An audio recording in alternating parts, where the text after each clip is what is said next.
All right, everybody, welcome back to the channel, whichever channel you're watching this on. We're not in the center. Look how far I am. This thing, I can't see myself because of this. It drives me nuts. Hey, what's going on, everybody? Welcome back to the channel, whatever channel you're watching this on, whether it's SonarFishing, my channel, or Matt Stefan Fishing. We wanted to do a video together because we just did a spinnerbait making class together at the Wiley X High School Fishing Camp here on Kentucky Lake. And I thought it was a really cool class. I really enjoyed kind of teaching a little bit about the different components of spinnerbaits and, you know, how to manipulate those components to make them fit certain situations. So Matt and I wanted to kind of share some of the tips that we gave in that class to you guys. And so I've got my my spinnerbait customization kit. That's actually for spinnerbaits and jigs. I've got a ton of different skirts that I carry with me on the road. We've got, you know, more for jigs over here. And then we've also got the other components like the blades. I would think that the blades are probably one of the most important, but also the less understood part of customizing a spinnerbait. I'm gonna kind of break down some very simple tips for you. The first off, we need to understand what the two main types of blades do, different from each other. So you've got willow leaf blade and then you have Colorado leaf blade. The Colorado has a lot of vibration because it has a lot of surface area, has a wide arc that it spins in, and so it creates a lot of lift, and again, it creates a lot of vibration, but it doesn't have a lot of flash to it.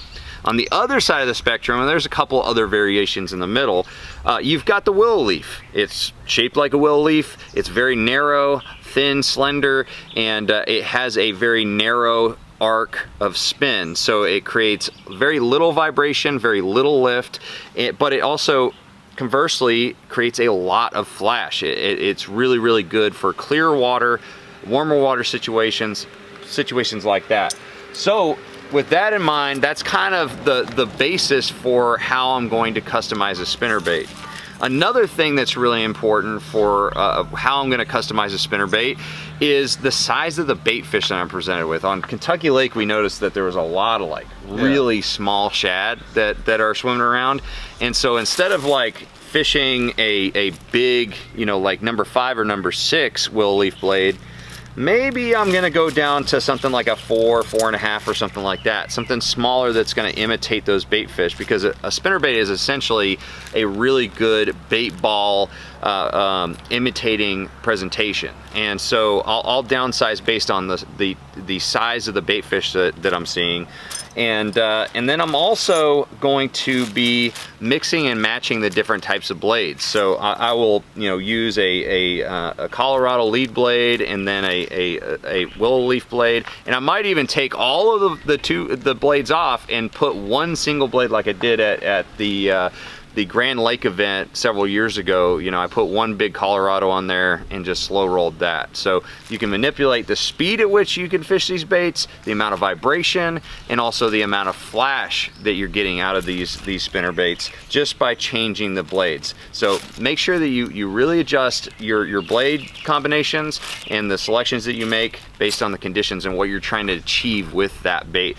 The last thing I will mention is when you're putting these blades on, especially if you have a tandem blade, well, actually only if you have a tandem blade, so you have two different blades, is make sure that the bulge is pointing towards the front of the bait, not the cup. The cup needs to be pointing towards the hook side of the bait, if that makes sense, because that's where you want the water to hit first, is right on that bulge. So just an idea for you.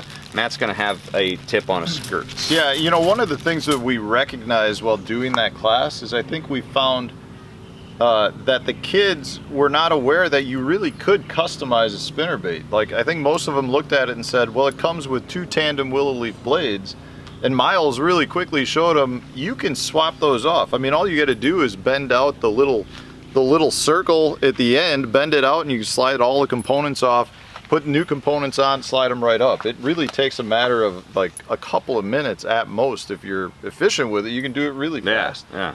So that's a great way to customize it to change the presentation and the appearance of the fish. If you don't have all those extra blades though, there's a couple other things that you can do that are really simple in terms of changing the bait to get a different appearance out of it. So one of the things that I like to do, and I've talked about it on the channel before, is to remove the skirt. If I remove the skirt and I put on, say, just a boot tail or a fluke, something along those lines, what that allows me to do is to get my bait much deeper because I don't have the mass, I don't have the bulk, so it's more streamlined in the water. It's gonna get the deeper depth. So if I'm out on Kentucky Lake and I'm trying to fish ledges, I'm gonna remove the skirt altogether and just use probably a fluke, maybe a boot tail, but remember, a boot tail grabs water, creates rise. If that's not what I'm going for, I'm not gonna do it. So that's a pretty simple tip, straightforward. A lot of people know that. Here's something that most people don't know. If you wanna create additional bulk, you want to create a bait that's going to rise more in the water, and you want a bait that you can slow down dramatically. Let's say you don't have the Colorado blades, right? So I'm stuck with my willow leaf blades, which we know don't create rise, but I'm fishing shallow water, I'm fishing cold, muddy water, and I want to create bulk, and I want to create a much slower presentation. You can take additional skirts and put them right onto your spinnerbait. So in this case, I'm going to slide another skirt on, get it up over the keeper, slide it up the collar, and what I've just done is created a much more bulky bait. And you kind of combined a bunch of different colors there. Yeah, so I mean, you know, I'm modifying colors. If I wanted to put on a pink, I could put on a pink, but I'm going to change the bait appearance a little bit. I've just doubled the amount of strands that creates bulk, it creates more flare. If I'm fishing super muddy water and I want a really bright bait to stand out, now I've got more material for the fish to key in on, but that more material is going to create more rise because it creates drag in the water. So now I can reel my bait even slower, I can keep it by the targets that I'm fishing, and it's just keeping the bait in the strike zone longer. So don't think you just have to remove material. In this case, you can add more. I could add another skirt if I wanted to really bulk it up. It's one of those things, guys, sometimes you gotta think out of the box. Just because you buy a spinnerbait doesn't mean you gotta fish it that way right out of the package. If you carry a couple of simple materials, like some blades, so you don't have to have bags full. You don't full, have to have that much. but you just need a couple of things. I mean, at the same time, you can steal other components off other spinnerbaits. Honestly, guys, every time I break a spinnerbait, I always keep those components. So I've got spare parts from other broken spinnerbaits. It's a great thing to do.